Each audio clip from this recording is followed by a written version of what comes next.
योगात्मक आकलन शिक्षण अधिगम के अंत में आयोजित करते हैं। इकाई पूर्ण पाठ्यक्रम का संपूर्ण पाठ्यक्रम प्रकृति निर्णयात्मक अधिगम परिस्थितियों को महत्वपूर्ण नहीं माना जाता। परिणाम अंतिम परिणामों में शामिल दीर्घकालीन निर्णय हेतु उपयोगी औपचारिक विधि। निदानात्मक आकलन बालक के अधिगम अवरोध के वास्तविक कारणों को मानने के लिए आयोजित आकलन के रूप। अधिगम के लिए आकलन रचनात्मक आकलन, निदानात्मक आकलन, अधिगम का आकलन, योगात्मक आकलन। अधिगम के रूप में आकलन सामूहिक अधिगम की जांच सामूहिक कार्य। अधिगम में आकलन अधिगम के दौरान बालक का सभी द्वारा समझ किया गया आकलन बुझो पहली क्यूज पजल मूल्यांकन परंपरागत जांच प्रणाली मापन आधारित होती है जो केवल संज्ञानात्मक पक्ष की जांच करके परिणामों को अंकों के रूप में अभिव्यक्त कर पाने में सक्षम थी। लेकिन शिक्षा का मुख्य उद्देश्य बालक के सर्वांगीण विकास का परिमार्जन करना है। बालक के व्यवहार के सभी पक्षों में मात्रात्मक गुणात्मक परिवर्तनों को जांच कर निर्णय देने हेतु व्यापक प्रणाली अपनाई जाती है जिसे मूल्यांकन कहते हैं। प्रणाली महोदय मूल्यांकन बराबर मापन मात्रात्मक प्लस मूल्य निर्धारण गुणात्मक। मापन आकलन व मूल्यांकन में सबसे बड़ा संपत्ति मूल्यांकन होता है क्योंकि मूल्यांकन में जांच प्रक्रिया के साथ साथ निर्णय लेना भी समाहित है।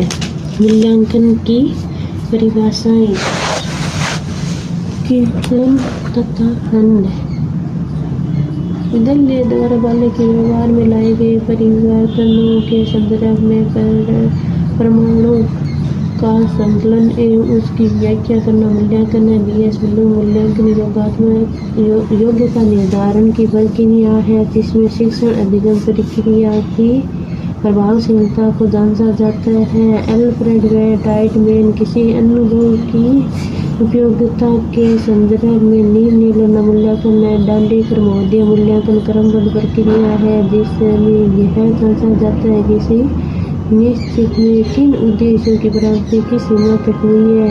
वेस्ले व कार्टराइट मूल्यांकन शिक्षण अधिगम प्रक्रिया का वह अंश है जिसमें यह जांचा जाता है कि बालक ने उद्देश्यों की प्राप्ति की सीमा तक किया व्यवहार में कितना परिवर्तन आया तथा इस हेतु शिक्षक ने कितना प्रयास किया। कोठारी आयोग मूल्यांकन सतत प्रक्रिया है।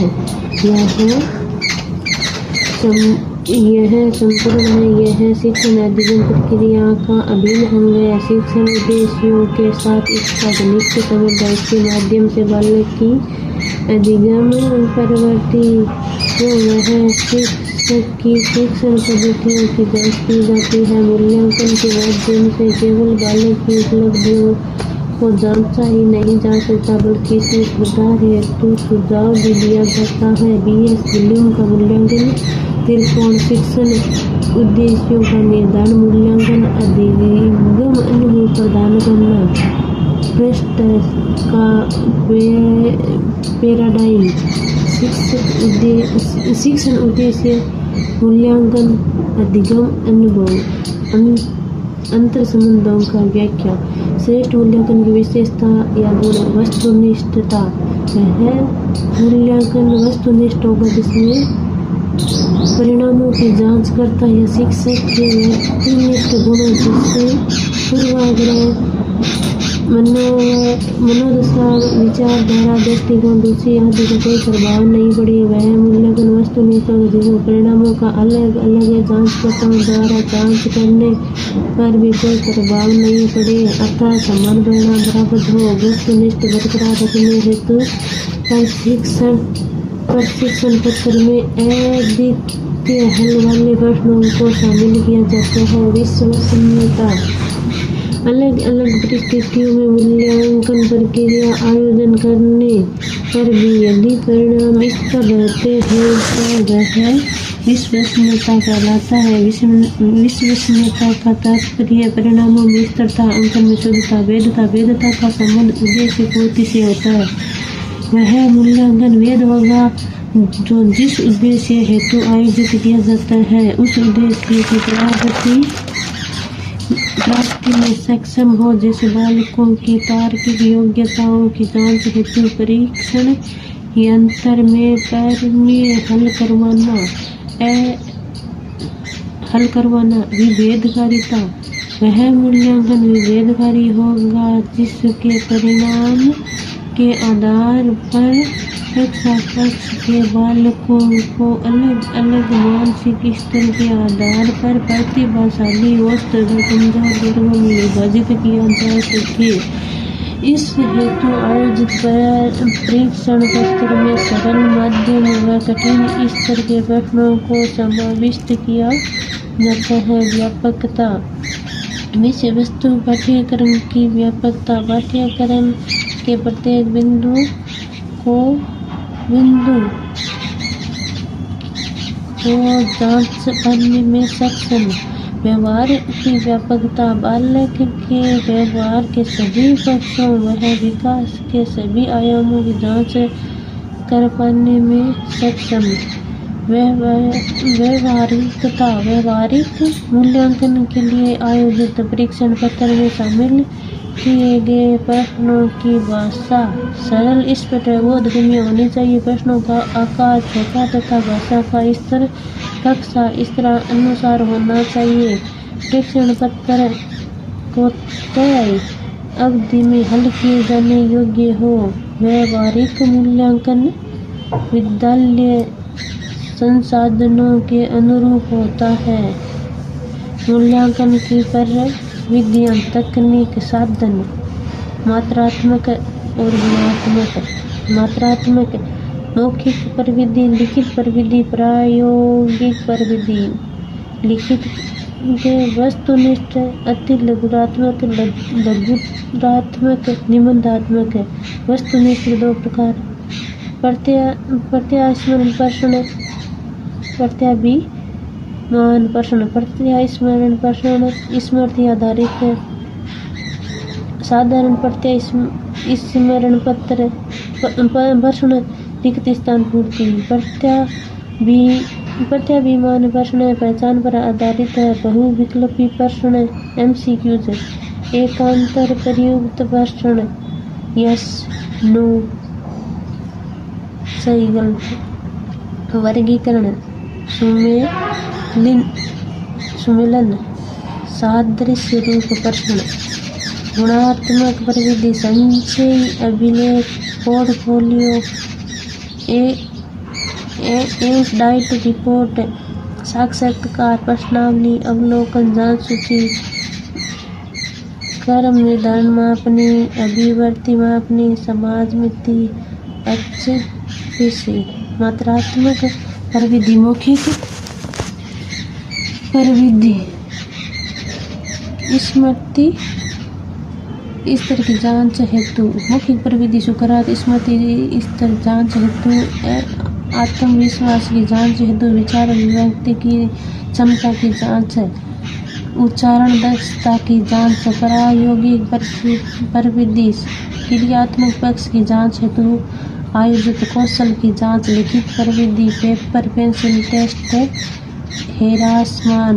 वस्तुनिष्ठ परीक्षण, प्रश्न, अद्वितीय हल। गुण, वस्तुनिष्ठ विश्वसनीयता का गुण पाया जाता है। विषय वस्तु पाठ्यक्रम की व्यापकता पाई जाती है। इन परीक्षणों की जांच करना सरल कार्य है। प्राथमिक स्तर पर छात्रों के मूल्यांकन हेतु सर्वाधिक उपयोगी है। विभेदकारिता, वैधता का गुण पाया जाता है। दोष, इन परीक्षणों में विषयगत गहन ज्ञान की जांच संभव नहीं है। बालक की भाषा शैली व मौलिक स्तरों की जांच संभव नहीं है। विश्लेषण, संश्लेषण, निर्णय लेना, चिंतन, तर्क शक्ति की जांच संभव नहीं है। इन परीक्षणों का निर्माण करना कठिन कार्य है। अनुमानीकरण जैसी प्रवृत्ति का विकास होता है। निबंधात्मक परीक्षण विवरणात्मक हल गुण बालक के विषयगत गहन ज्ञान की जांच संभव है। बालक की भाषा शैली की जांच संभव है। बालक के विचार अभिव्यक्तिकरण वह संगठन ज्ञान की जांच संभव है। बालक की उच्च संज्ञानात्मक क्षमताओं की जांच की जा सकती है। इन परीक्षणों का निर्माण करना सरल कार्य है। दोष वस्तुनिष्ठ विश्वसनीयता का अभाव, वैधता व विवेककारिता का अभाव है। इन परीक्षणों का आंकलन करना कठिन कार्य है। रटन प्रणाली का विकास करने वाली परीक्षण है। पाठ्यक्रम की व्यापकता का अभाव होता है। गुणात्मक प्रवृत्ति संचय अभिलेख बालक के प्रारंभ से लेकर अंत की समस्त प्रकार की शैक्षिक शैक्षिक उपलब्धियों को योग्यताओं को संचय अभिलेख में दर्ज किया जाता है। यह बालक के संदर्भ में व्यापक एवं विवरणात्मक सूचना अभिलेख होता है। आरटीई एक्ट 2009 की धारा 30 के तहत प्रारंभिक शिक्षा पूर्णता से संबंधित सूचना संचय अभिलेख में दर्ज की जाती है। पोर्टफोलियो बालक के सीखने के विभिन्न आयाम व किए गए विभिन्न कार्यों को नमूना पत्रक के साथ पोर्टफोलियो में दर्ज किया जाता है। पोर्टफोलियो में बालक के परीक्षण पत्रों की उत्तर पुस्तिका, चित्र, ड्राइंग, ध्वनि रिकॉर्ड आदि सैंपल के रूप में रखे जा सकते हैं। एंकडोटल रिकॉर्ड आकस्मिक निरीक्षण वृत्त आकस्मिक निरीक्षणों से प्राप्त सूचनाओं को एंकडोटल रिकॉर्ड में दर्ज करते हैं। इस अभिलेख से छात्र की अभिरुचि का पता चलता है।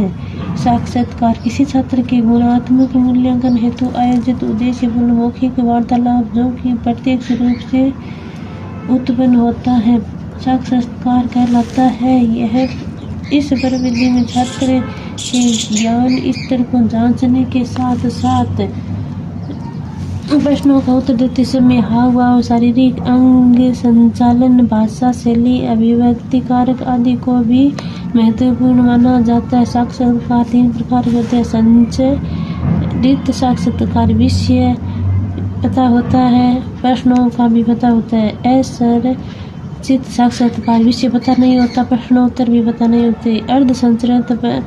अर्धसंरचित साक्षात्कार विषय वस्तु पता होती है, प्रश्न का पता नहीं होता। सर्वश्रेष्ठ साक्षात्कार है। प्रश्नावली लिखित साक्षात्कार 4 प्रकार की। बंद प्रश्नावली छात्र समय उत्तर देने के लिए स्वतंत्र नहीं होता। खुली प्रश्नावली छात्र समय उत्तर देने के लिए स्वतंत्र होता है। मिश्रित प्रश्नावली बंद व खुली प्रश्नावली चित्रित प्रश्नावली दिए गए चित्रों को समझकर प्रश्नों के उत्तर देता है। अवलोकन शिक्षक द्वारा छात्र गतिविधियों को देखकर प्राप्त सूचना के आधार पर विश्लेषण करके गुणात्मक मूल्यांकन करना अवलोकन कहलाता है। छात्र अवलोकन स्वत अवलोकन छात्र द्वारा सामूहिक अवलोकन। बाह्य अवलोकन शिक्षक द्वारा छात्र गतिविधियों का अवलोकन। बाह्य अवलोकन। सहभागी अवलोकन शिक्षक समय छात्र की गतिविधि में सक्रिय सदस्य हो। अर्ध सहभागी अवलोकन शिक्षक छात्र गतिविधियों का अंग हिस्सा होते हैं परंतु सक्रिय नहीं। सर्वश्रेष्ठ अवलोकन असहभागी अवलोकन शिक्षक किसी भी रूप में छात्र गतिविधियों का हिस्सा नहीं। प्रत्यक्ष अवलोकन अवलोकनकर्ता सभी गतिविधि स्थल से प्रेक्षण प्राप्त करता है। प्रत्यक्ष अवलोकन किसी अन्य व्यक्ति यंत्र से प्राप्त सूचनाएं प्रेक्षण के आधार पर अवलोकन है। नियोजन अवलोकन निश्चित मापन आधारित अवधारणाएं। अनियोजित अवलोकन किसी बिना मानकों के स्वतंत्रतापूर्वक किया जाने वाला अवलोकन। जांच सूची छात्र द्वारा किसी भाव विचार के प्रति हाँ नहीं में प्रतिक्रिया की दी जाती है। आप सुबह रोज वॉक के लिए जाते हो, हाँ या नहीं। भावात्मक पक्ष की जांच होती है। जांच सूची के माध्यम से किसी गुण के बालक में उपस्थित होने या नहीं होने की जांच की जाती है। कर्म निर्धारण में अपने किसी भाव या विचार के प्रति मूल्य निर्धारण करके छात्र द्वारा कर्म प्रदान किया जाता है। छात्र द्वारा दिए गए कर्म के आधार पर बालक का गुणात्मक मूल्यांकन करते हैं। कर्म निर्धारण हेतु 3, 5, 7 बिंदु प्रणाली प्रयोग में ली जाती है, जिसमें 5 बिंदु प्रणाली सर्वाधिक लोकप्रिय है।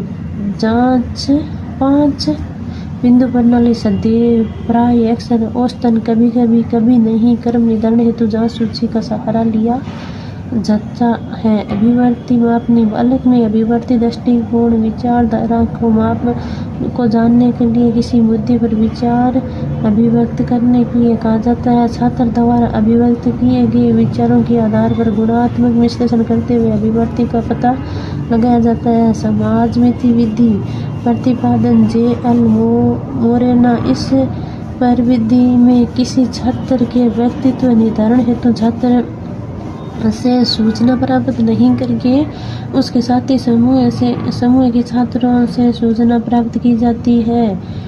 वरीयता कर्म निर्धारण के आधार पर बालक की कक्षा के लोकप्रियता का पता लगाया जाता है। व्यक्तित्व निर्धारण की सर्वश्रेष्ठ विधि दत्त कार्य, किसी निश्चित अवधि में पूर्ण किए जाने वाला कार्य जिसके माध्यम से बालक का मूल्यांकन किया जाता है। अभ्यास कार्य, किसी अवधारणा के प्रति बालक की समझ विकसित हुई है या नहीं, इस बात की जांच हेतु अभ्यास कार्य का प्रयोग किया जाता है।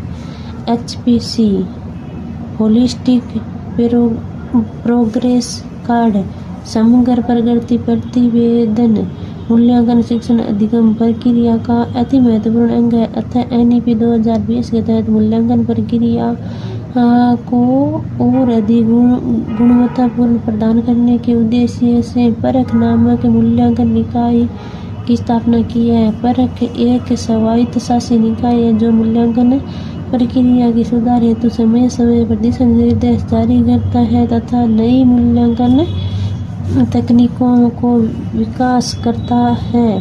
परख द्वारा HPC का विकास किया गया बालक के मूल्यांकन परिणामों को अभिव्यक्त करने के लिए परंपरागत अंक तालिका के स्थान पर मात्रात्मक व गुणात्मक सूचनाओं के आधार पर HPC का निर्माण किया जाता है। HPC बालक के बहुआयामी समग्र विकास के प्रत्येक पहलू के बारे में सूचनाएं प्रदान करता है। HPC हेतु व्यापक सूचना स्रोतों समय बालक, सहपाठी, साथी, शिक्षक, माता पिता का प्रयोग किया जाता है। परख performance assessment, review and analysis of knowledgeable for holistic development.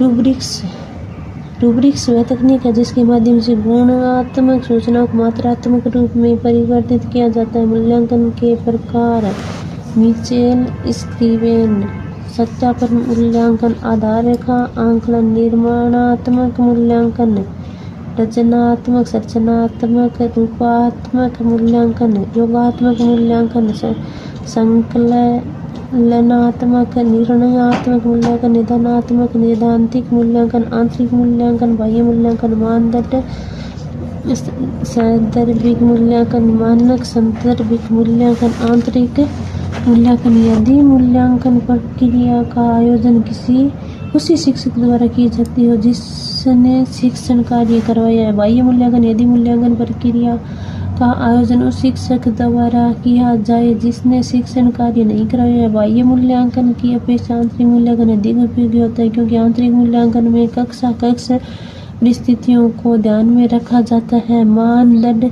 संदर्भित मूल्यांकन, शिक्षण अधिगम प्रक्रिया प्रारंभ करने से पहले किसी निश्चित अधिगम स्तर या उपलब्धि स्तर को मानदंड के रूप में स्वीकार कर लिया जाता है। किसी बालक के द्वारा अर्जित उपलब्धि योग्यताओं की तुलना मानदंड स्तर से की जाती है। यदि वह यदि यह मानदंड स्तर से ऊपर है तो बालक सफल अन्यथा असफल होगा। यह एक निरपेक्ष मूल्यांकन है क्योंकि छात्रों के प्राप्त अंकों की तुलना आपस में नहीं की जाती। मानक सान्दर्भिक मूल्यांकन। इस प्रकार के मूल्यांकन में छात्रों के प्राप्त अंकों की तुलना करके मूल्यांकन के परिणामों की व्याख्या की जाती है। ये सापेक्ष मूल्यांकन है। वरीयता सूची निर्धारण हेतु इस मूल्यांकन का प्रयोग किया जाता है। मूल्यांकन के सोपान चरण NCERT book the concept of evaluation 7 चरण मूल्यांकन के उद्देश्यों का निर्धारण, उद्देश्यों का व्यवहारिक लेखन, कक्षागत परिस्थितियों की पहचान, मूल्यांकन विधि का चयन, औपचारिक विधि, अनौपचारिक विधि, मूल्यांकन प्रविधि का निर्माण, प्रविधि का प्रयोग, प्रशासन, परीक्षणों का अंकन वह परिणामों की व्याख्या, उपलब्धि परीक्षण। उपलब्धि परीक्षण में परीक्षण होते हैं वे परीक्षण होते हैं जिनके आयोजन का उद्देश्य बालक की विषयगत उपलब्धियों, अर्जित ज्ञान व कौशल की जांच करना है। वे परीक्षण विषयगत होता है। ये उद्देश्य केंद्रित परीक्षण होते हैं। ये सामान्य परीक्षण होते हैं। उपलब्धि परीक्षण का निर्माण 5 चरण योजना निर्माण, उद्देश्य निर्धारण, ज्ञान अवबोध, अनुप्रयोग, कौशल स्वरूप निर्धारण, उद्देश्य के अनुसार अंक भार का निर्धारण, विषय वस्तु के अनुसार अंक भार का निर्धारण, प्रश्नों के प्रकार के आधार पर अंक भार का निर्धारण, कठिन स्तर के आधार पर अंक भार का निर्धारण, विकल्प योजना, खंड योजना, ब्लू प्रिंट, नीला पत्र का निर्माण, त्रिआयामी चार्ट, उद्देश्य, विषय वस्तु, प्रश्नों के प्रकार जो वास्तविक रूप से परीक्षण पत्र के निर्माण कार्यकारी ढांचा खांचा होता है। प्रश्नों का निर्माण, अंकन योजना, मुख्य उत्तर कुंजी, परीक्षण पत्र की जांच हेतु अंकों का निर्धारण किया जाता है तथा मुख्य उत्तर कुंजी तैयार की जाती है। छात्र द्वारा दिए गए प्रश्नों के उत्तर की जांच मुख्य उत्तर कुंजी से मिलान करके की जाती है। वस्तुनिष्ठ परीक्षणों में जांचकर्ता के आत्मनिष्ठ व्यक्तिनिष्ठ गुणों का कोई प्रभाव नहीं पड़ता, परंतु निबंधात्मक परीक्षण के अंकन के दौरान वस्तुनिष्ठता को बरकरार रखने के लिए बिंदु प्रणाली का प्रयोग किया जाता है। परीक्षण पत्र का विश्लेषण। इस दौरान परीक्षण पत्र की विभेदकारिता को जांचा जाता है। परीक्षण पत्र में सरल, मध्यम व कठिन स्तर के प्रश्न शामिल है या नहीं, इस बात को जांचा जाता है। प्रश्नों को सरल से कठिन के क्रम में व्यवस्थित किया जाता है। परीक्षण का मूल्यांकन। इस दौरान परीक्षण पत्र की विश्वसनीयता की जांच की जाती है। विश्वसनीयता की जांच की विधियां: परीक्षा पुनः परीक्षा विधि, अर्ध विच्छेदन परीक्षा विधि, तर्क संगत समानता विधि। विश्वसनीयता को प्रभावित करने वाले कारक: स्मृति, अभिरुचि, अवधान, मनोदशा। निदानात्मक परीक्षण। निदान डायग्नोज, इंग्लिश, रोग के वास्तविक कारण का पता लगाना, अधिगम, बाधाओं, त्रुटियों, कमी, अवरोध। निदानात्मक परीक्षण में विशिष्ट परीक्षण होते हैं जिनका उद्देश्य बालक के अधिगम में उत्पन्न अवधारणाओं के वास्तविक को जानना होता है। उपलब्धि परीक्षण। उद्देश्य शैक्षणिक उपलब्धियों, अर्जित ज्ञान व कुशलता की जांच करना अधिगम का आकलन के रूप में होता है। प्रकृति निर्माणात्मक मात्रात्मक परीक्षण। अंकों का महत्व। निदानात्मक परीक्षण उद्देश्य अधिगम अवरोधों के वास्तविक कारण की पहचान, सीखने के लिए आकलन के रूप में आकलन। प्रकृति सुधारात्मक गुणात्मक परीक्षण। अंक प्रदान नहीं किए जाते। सामान्य परीक्षण अधिगम परिस्थितियाँ महत्वपूर्ण नहीं होती। परिणाम कक्षा उन्नति का आधार है। निश्चित अवधि की अनुपालना। विशिष्ट परीक्षण। अधिगम परिस्थितियाँ महत्वपूर्ण होती हैं। परिणाम उपचारात्मक शिक्षण का आधार। छात्र आवश्यकता अनुसार समय ले सकता है। निदान व उपचार के चरण। उपयुक्त छात्रों का चरण। अधिगम न्यूनता क्षेत्र की पहचान। त्रुटि के वास्तविक कारणों को जानना। उपचारात्मक शिक्षण। त्रुटि पुनरावृत्ति पर रोक हेतु प्रयास। निदानात्मक परीक्षण के प्रकार। अध्यापक निर्मित परीक्षण। मनोवैज्ञानिक निर्मित परीक्षण। अध्यापक की आवश्यकता के अनुसार मनोवैज्ञानिक सिद्धांतों के अनुरूप अमानवीकृत अप्रमाणीकृत परीक्षण। मानकीकृत प्रमाणीकृत परीक्षण। लघु छात्र समूह पर लागू। दीर्घ छात्र समूह पर लागू। मानकीकृत नैदानिक परीक्षण। The compass diagnostic test GM रूस द्वारा विकसित है। Diagnostic test for fundamental process in arithmetic. GT Buswell व लेनाइजोन। The diagnostic test and self help in arithmetic. LG Brueckner. निदानात्मक परीक्षण का स्वरूप। बालक किस प्रकार की त्रुटि करता है? त्रुटि का कारण क्या है? त्रुटि व्यक्तिगत है या सामूहिक? त्रुटि किन परिस्थितियों में हो रही है? त्रुटि का विस्तार कितना है? त्रुटि विश्लेषण। बालक त्रुटियां करना गणित सीखने का अहम अंग होता है। त्रुटियां कभी नकारात्मक नहीं होती हैं। गणित सीखने के दौरान छात्र की त्रुटियों को सकारात्मक रूप से स्वीकार करके दूर करने का प्रयास किया जाना चाहिए। त्रुटियों के प्रकार। स्वभावगत त्रुटि। लापरवाही, गलत कॉपी करना, जल्दबाजी, मेली लिखावट। गणनात्मक त्रुटि। बहुस्तरीय त्रुटि। अवधारणात्मक त्रुटि। गणितीय संपत्तियों के प्रति रुचि समझ विकसित नहीं होने के कारण उत्पन्न त्रुटि। न्यूमैन